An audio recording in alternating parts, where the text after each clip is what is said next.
هل تعلم لماذا نهدي الزهرة في كل عيد حب أو حين نحب؟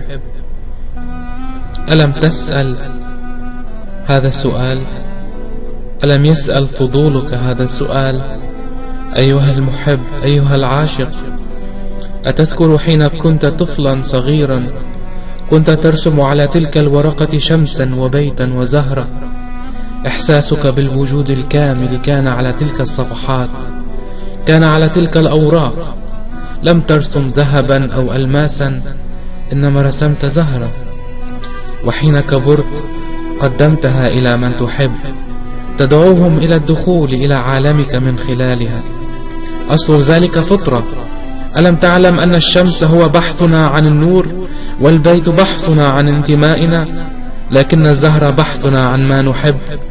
وحين وعد الله أنبياءه للقائهم من خلال الابتهال إليه، كما كان مع إبراهيم وموسى عليهم السلام، تركوا أقوامهم والتجأوا إلى الله 40 يوما.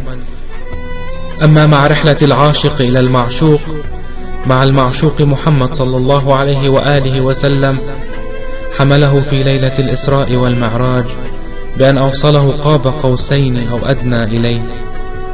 ماذا يا ترى أهدى الحبيب حبيبه؟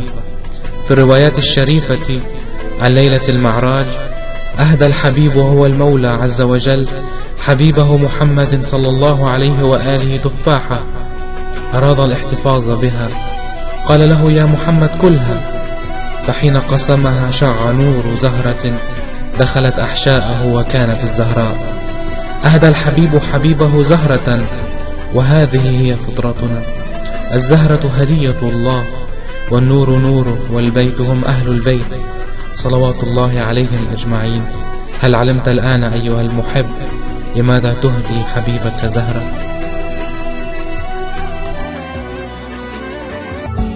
هي عنصر التكوين من ألطافها،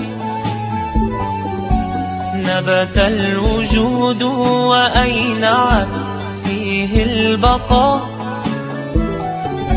هي أم كل الكائنات، بفضلها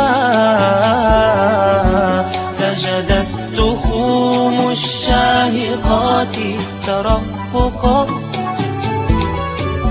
هي فاطمة زهراء حسبها، إنها حوت النبوة والولاية مرفقا. وهي الرضية باهل الهادي بها.